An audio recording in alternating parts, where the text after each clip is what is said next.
Olá, o Dois Pontos de hoje recebe os poetas Carlos Augusto Lima e Eduardo Jorge.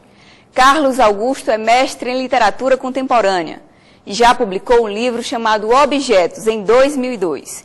O publicitário Eduardo Jorge é editor das revistas culturais Gazua e Zunai e já publicou Espaçaria e São Pedro. Ambos têm feito experimentações com mídias alternativas, como vídeo, poesia, cartas manuscritas e internet. Hoje vamos conversar com eles sobre o papel do livro diante das novas tecnologias, sobre poesia virtual, dentre outros assuntos bem interessantes. Confira. Eduardo, tudo bem? Tudo bem, Augusto. Pois é, eu tenho observado que nesse programa tem aparecido muitos escritores aqui do Ceará, gente premiada, gente que publicou muitos livros, autores acadêmicos. E hoje aqui a gente está fazendo um bate-papo bem especial, porque são dois autores sem obra, né? Ou então que pensam a literatura num outro lugar, né? É muito interessante a gente pensar que, na verdade, é muito recente essa questão do suporte da literatura como um livro, né? De que como a literatura ela possui outras possibilidades, que, na verdade, essa questão do suporte livro é uma questão, além de ser uma questão histórica, né? Digamos assim, se a gente pega a partir de Gutenberg para cá, se firma nessa tradição da palavra impressa, né? Mas é engraçado que existem realmente outras possibilidades, digamos assim, como você falou, de obra, né? Essa possibilidade de pensar a obra sem se configurar como um tomo específico, né? Alguns tomos, alguns volumes que possa depois de uma vida que o escritor possa ter, possa ficar em pé num instante, né? Eu acho interessante essa questão pulsante da literatura, né? Essa questão da literatura que passa a movimentar outros suportes, inclusive, né? Tipo como quem está perturbando mesmo, assim, como quem está mexendo, insistindo, que na verdade a literatura não fica só na questão da palavra impressa no papel, né? Tipo, falar das possibilidades, por exemplo, que o vídeo pode fornecer para a literatura. Então, a partir daí, assim, existem outras possibilidades, não só o vídeo, mas como a arte pode interferir para outra, né? Se na verdade a gente está vivendo, na verdade, não só uma época em que cada suporte tem a sua determinação material específica, mas se está se pensando nessa diluição total dos suportes, né? Por exemplo, o limite para o livro, qual é o limite para o livro, qual é o limite para o CD-ROM, o limite para a internet, o limite para o vídeo, e com isso tem um artista assim que eu sou particularmente fã, né, da produção dele, que é o próprio Peter Greenaway, que é um cineasta britânico radicado em Amsterdã, que ele, na verdade, ele dilui toda essa questão do cinema, da literatura, da internet, do jogo. Então, ele propõe tudo isso como apenas possibilidades para a criação dele transitar, né? Esqueça as instruções anteriores, os traços andrógenos à la Dick Tracy, ou alguns volumes miméticos da memória babilônica. Desenho a cheiro de fumo entre uma fauna humana, barba a barba, saia a saia, quando tudo foge do controle. Eis o justo momento que cresce a planta carnívora, animada, não assusta por enquanto. Até, quem sabe, se avistam marcas nos braços. Cadê a tatuagem até agora há pouco? E o porquê roxo? Há de recitar de cor o Zoar, para gritar quando em apuros, Aniel, Casiel, Azirel e Aniel. Tudo é observado aleatório, o que se come, o que se bebe, os odores, etc. Lembre-se, cada rosto quer dizer cada direção. Veja se não é impressão aquela estátua de olhos vermelhos, e os totens ao redor, e alguém que sussurra aos gritos, o som está muito alto. Outra introdução ao erro, troca de bagagens, número desconhecido. Bruce, antes da aventura, cochilou sobre o bestiário de Leonardo, animal 34. Morcego.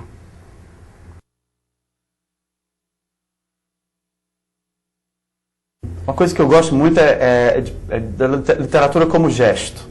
Assim, né? A obra que se dilui, a obra que se esgarça, a obra que desaparece. Por exemplo, tem uma experiência minha, em 2002 eu publiquei uma pequena plaquete, né? Plaquete, para quem não sabe, é uma publicação rápida geralmente tem poucos poemas, né?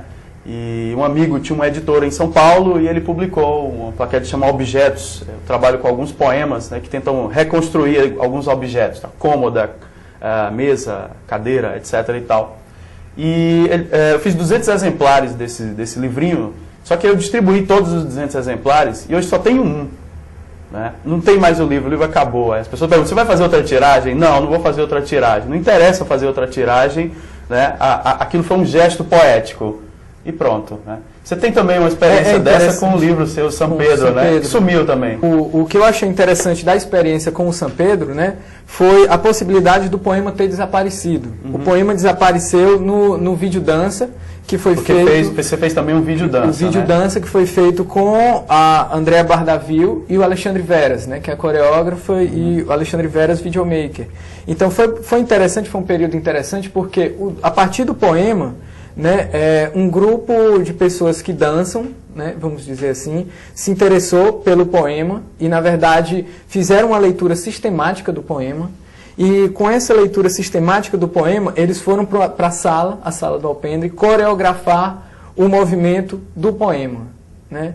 Então, na verdade, se o poema sai deixa de estar impresso e vai ser coreografado, vai partir para o movimento, eu acho super bonito, pegando assim a deixa que você deu falando do gesto, essa questão do poema desaparecer no gesto dançado.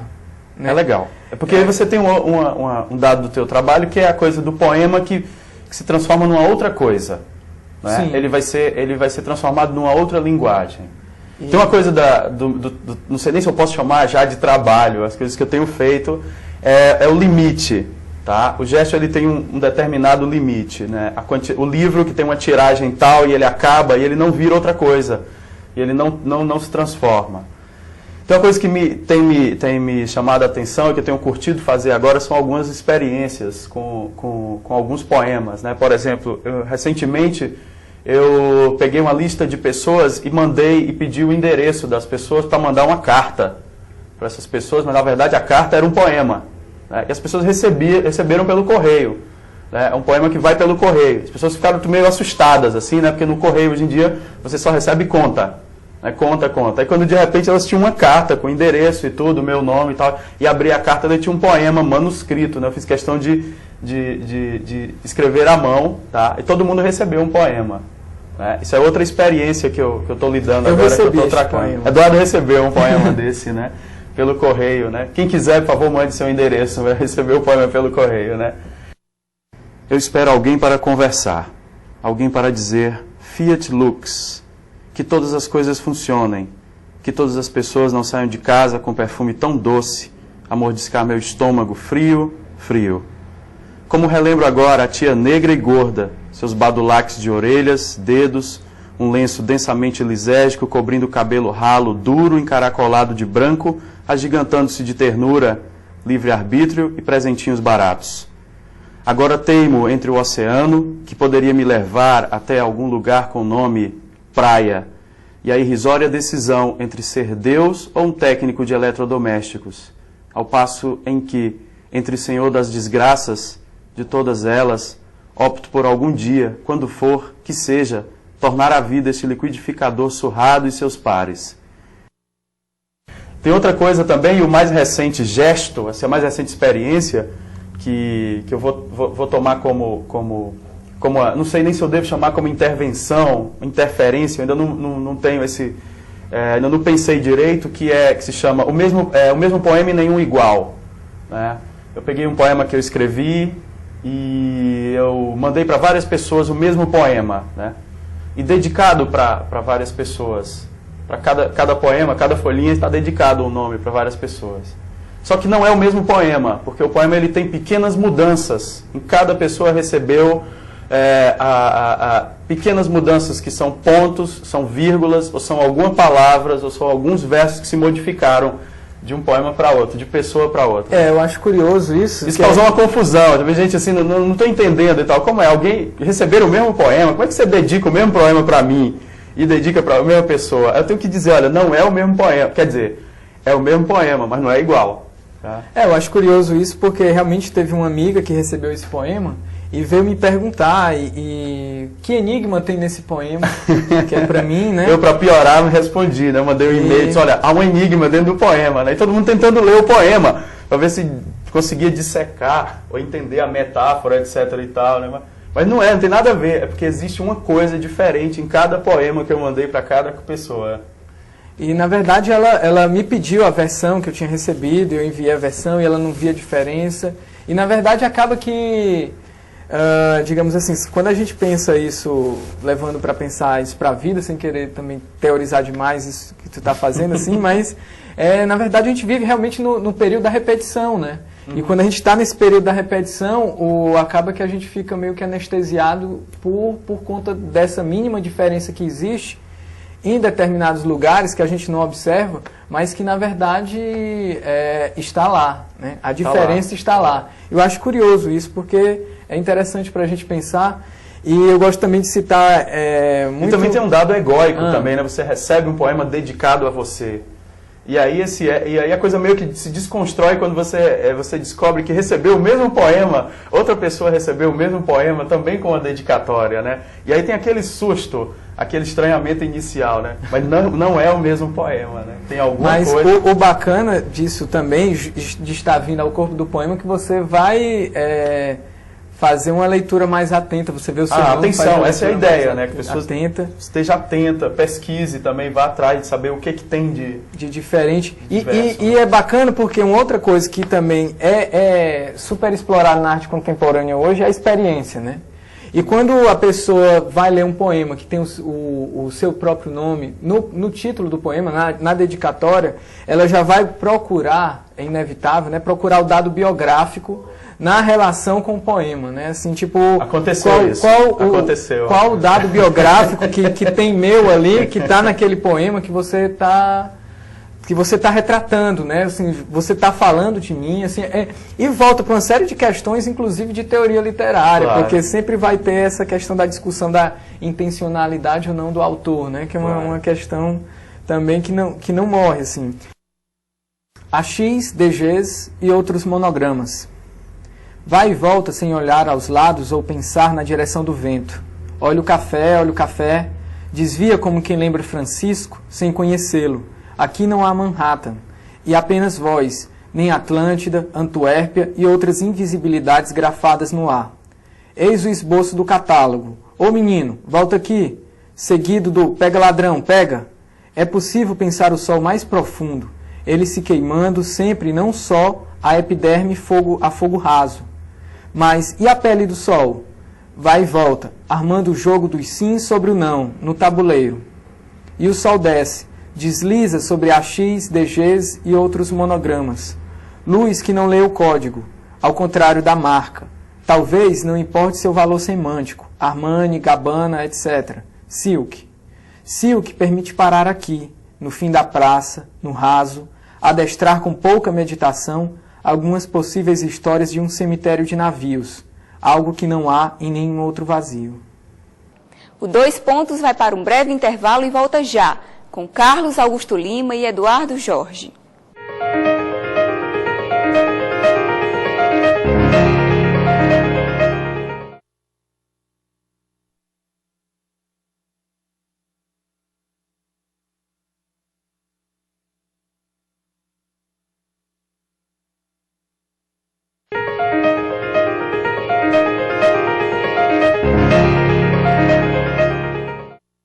Continuamos conversando com os poetas Carlos Augusto Lima e Eduardo Jorge. Neste bloco, vamos saber o que eles estão lendo e conhecer aspectos da poesia contemporânea. Assim, falar de influências, né, como a gente está lidando com a linguagem sucessiva, né, digamos assim, para lembrar que o Aleph do Borges é engraçado porque a gente vai enumerar, e essa enumeração vai gerar uma lista, né? Então, assim, que ordem, né, você vai colocar essas influências e quais, e depois você vai lembrar, poderia ter citado esta ou outra influência, mas é interessante, assim, falar, por exemplo, que, na verdade, eu gosto muito de um trecho do Pedro Hens, né, que é o proprietário, né, geral da Livraria Cultura, né? E um amigo o procurou pedindo o que é que você tem de novo para me ler, né? E ele disse, você já leu a Bíblia? Não. Então ele entrega a Bíblia e ele diz, livro novo é aquele livro que você não leu. Né? E é bacana pensar isso porque eu estou lendo um livro super contemporâneo agora, mas que foi escrito, eu acho que em 48 depois de Cristo, que são as Metamorfoses do Ovídio, né?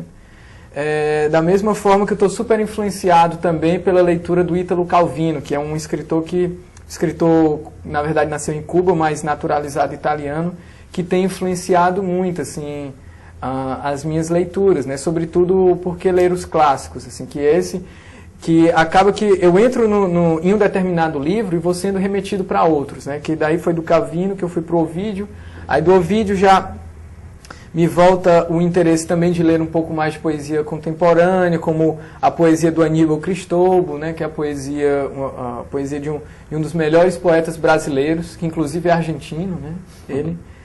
E também mais, assim, sem ter que enumerar aqui pessoas que eu gosto de ler, assim, é muito... E você, Augusto, como é que você lida com essa questão assim, de enumerações, de listas, de influências? Não, eu não tenho listas nem enumerações, eu tenho assim, momentos de leitura, né? E no momento eu abandonei a poesia. Mas na verdade é porque eu fui encontrar poesia em outro lugar. Né? Na verdade eu estou lendo hoje muita prosa portuguesa contemporânea. E assim, com um encanto, estou completamente maravilhado. Por exemplo, a prosa da Inês Pedrosa, que é uma escritora que eu descobri recentemente, também fiquei encantado, o embate das relações e a tensão da linguagem que ela cria, exatamente reproduzindo uma tensão dessas relações. E também o grande impacto da leitura, e aí sim a poesia para mim, né, deu uma pulsão muito maior, com Antônio Lobo Antunes, né, que é considerado em Portugal o grande escritor de Portugal. Né? Para nós é o Saramago, né? E os dois se odeiam, né? Tá? Ficam brigando entre si e tal. É muito engraçado, né? Isso é um dado engraçado. Mas tem muita poesia presente na narrativa do Antônio Lobo Antunes. Assim, meus livros estão todos riscados de ponta a cabeça e tal. Um monte de referências que eu descobri, né, desse escritor. E, concluindo, a bibliografia, agora não é mais Portugal, um escritor israelense que para mim é uma grande referência, chama Amos Oz. Né? Então eu vou descobrir a poesia para mim, toda a pulsão da poesia, na verdade, está dentro da prosa. E aí são momentos de leitura. Uma hora eu estou lendo determinada coisa, outra hora eu vou para outro nicho, outra hora outro nicho, né? Caótico, completamente caótico. São leituras que dialogam, assim. Por exemplo, é muito bom também você pegar filósofos para ler como romancistas. Exatamente. Né? Ler o Tratados do Wittgenstein como um romance pode ser uma estratégia interessante. Assim, na verdade, esses caras queriam ser escritores, né? E na verdade foram. Eles queriam ser poetas, né? Só que de outro jeito. Foram de outro jeito. Assim. Então, é muito interessante, porque existe aí um escritor que vai puxando o outro, que você entra numa lista e quando você vê, você está realmente na biblioteca, né? Na tão sonhada biblioteca de Borges, né? Borges, que é um escritor que eu também, Jorge Luiz Borges, um escritor argentino que eu gosto de ler muito, assim, que é um escritor que me faz encontrar na síntese dele, assim, muito da poesia, assim. A gente tem falado dessa coisa de gesto, de mídias eletrônicas, etc e tal, mas a gente fez livro também, né? Sim, a gente está fazendo um livro já agora para ser lançado, né? E aí a gente retoma a discussão do convencional. Vamos puxar essa ideia, né, do antigo da memória do papiro, vamos voltar para o papel agora. Né? Sim. Mas você falasse da tua experiência com o livro, tá? Né? Que está saindo agora, numa edição maior, na tiragem. Fala um pouquinho. Bem, a experiência com o Espaçaria, né, que na verdade é o livro de poemas que está saindo agora, pela Lume Editor de São Paulo, é uma experiência bacana, porque na verdade, primeiro, o livro, na verdade, ele é resultado também de um diálogo muito grande, de uma espécie de um diálogo muito grande com o editor, né? Então, na verdade, a gente ficava conversando muito, lendo trechos do poema, conversando sobre as possibilidades do livro, tanto que o livro foi rodado sem capa, né? Porque a gente discutiu tanta capa que, na verdade, não chegamos a nenhuma conclusão. E o livro foi rodado sem capa. E depois que o livro foi rodado sem capa, foi aí que se chegou à conclusão de uma capa, com uma folha, trabalhar ela com papelão, impressa, né? Meio que em serigrafia e tudo, e ficou um projeto gráfico muito bacana, né? Então, na verdade, essa foi uma experiência legal, porque você negar o livro e você questionar o livro não significa que você vá o tempo todo dizer o não para o livro, né? Porque, na verdade, para mim tem que ser, o livro agora vai ser um grande desafio, porque eu também vou estar publicando, né? Até o final do ano deve estar saindo o meu livro, chama 27 de Janeiro, que é uma reunião de poemas que eu tenho trabalhado há mais ou menos uns 2 anos. E é o grande desafio agora, né? Diante de todas essas experiências, né? Tanto com as mídias eletrônicas, as intervenções, e como me deparar com o livro. Assim. Tenho me debruçado num pensamento de que forma eu posso interferir publicando. Tá? De que forma eu posso, né, construir esse sentido, essa carga simbólica para o objeto livro, né? Para que eu também tenha uma cobrança particular, para que eu também não repita determinadas fórmulas, determinados modelos, né, com o livro impresso, publicado. Tá? Eu tenho me debatido muito sobre isso. Acaba que é um determinado cuidado. Tipo assim, por exemplo, o livro poderia, digamos assim... Como é que ele pode ficar interessante, né? Poderia ter sido publicado antes, né? A questão é essa, poderia, né? Porque aí, nessa questão de que existe o fator tempo, né? A gente não está... produzindo um trabalho que tem que estar pronto, digamos que a gente tem uma determinada obrigação de aprontar esse livro no próximo ano. Não é uma obrigação. Ah, sim, tem isso. Justamente por pontuar, por não ser uma obrigação, e é importante que a literatura também tenha essa importância de não estar ocupando um lugar também tão central no mercado, porque aí a gente não tem essa obrigação de publicar. Né? Então, a gente vai fazer isso por uma outra coisa. Então, o fator tempo aí também acaba sendo muito importante. Legal. Né? Assim. Mas vai ser um desafio, né, Eduardo? Vai ser, né? Está sendo um grande desafio, né? Eu vejo muitos gestos, assim, dentro do universo da literatura, muito frouxos, assim, muito, como você disse, descuidados, exatamente por isso, né? Porque falta uma determinada consciência sobre esse ato de escrever, né? Que para mim não está desassociado ao ato de publicar o livro. Repito, né? Com 2.000 exemplares ou apenas o gesto de 50 exemplares. Sim. Né? E a pergunta que fica, né? Um escritor que não publica, ele pode ser chamado de escritor, né? Assim, O que você acha? Pois da mesma forma, um cineasta que não filma pode ser chamado de cineasta? Eu acho que sim. Na medida em que como ele constrói um valor simbólico para esse sentido, essa ideia de literatura, de livro, entre aspas, eu acho que sim, ele pode ser chamado de escritor. Né? Agora, a obra é outra coisa. Né? A obra, talvez, eu acho que tem uma outra dimensão. Por exemplo, tem uma discussão muito forte, muito presente agora que a gente tem, é sobre as mídias eletrônicas divulgando a literatura. Muita gente se apropria das mídias eletrônicas, do blog, da internet, etc. e tal. Eu mesmo publiquei muita coisa através da internet. Né? A minha, entre aspas, obra, né, está em grande parte nesses veículos e tal. Mas a internet eu acho que é o espaço do experimento, ainda. Eu vejo ela muito como um dado da experimentação e não como construção de uma obra. Se é que essa ideia de obra ainda resiste. Né? Sim, se é que isso ainda é possível. Eu vejo algumas experiências muito apressadas, muito rápidas e sem essa construção de sentido que eu estou falando para você. E as pessoas vão com a consciência do papel. Né? Assim, tipo, vão para a internet, são camadas de luz, de pixel, com a consciência do papel, né? A consciência da folha de papel. Exato, que tá não consegue se desmembrar disso. Então, né? essa falta de desmembramento mesmo, assim, dessa coisa do papel, da folha de papel, para o pixel, também é uma questão que pode ser pensada também para a literatura. Até porque a gente volta a ler como a gente lia antes do livro, né? Porque a gente lia em rolos antes do livro. A internet é isso, um rolo, porque na verdade você clica lá na clica e vai subindo e vai... Exatamente. Existe essa movimentação. Então, papiro. a gente está regredindo, regredindo num sentido progressivo para o papiro, né? Engraçado você citar isso, porque algumas coisas realmente que a gente vê na mídia eletrônica são extremamente, com licença da palavra, conservadoras em matéria de linguagem, né? Elas não vão além dessa memória do papel. Né? Exato, engraçado porque o papel já está no imaginário, então por isso que também a gente pensa que o papel do escritor é o A4, né?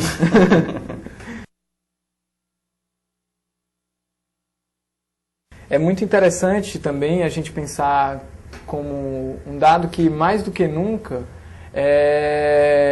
a gente está numa época em que se publica muito, né? Você estava falando que o poema publicado num livro, ou um conto publicado num livro, ele pode se transformar, né, digamos assim, ele pode se transformar em outros suportes, né?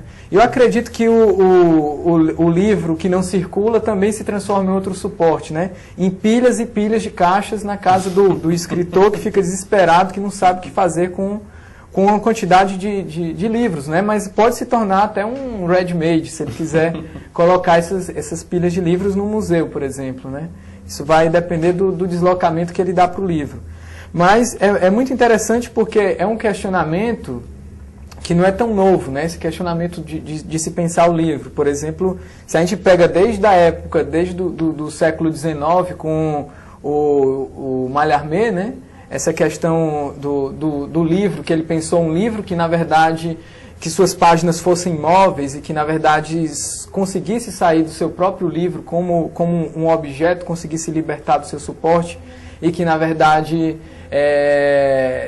poder gerar poemas e mais poemas de uma maneira que não conseguisse mais acabar, né? É uma questão que vem se estendendo até hoje. Que, por exemplo, aí a gente passa pelo Maurice Blanchot, né? Que ele escreveu também um livro a partir desse livro do Mallarmé, que é um livro que, na verdade, foi feito para não existir, porque não existe possibilidade de materialização, né?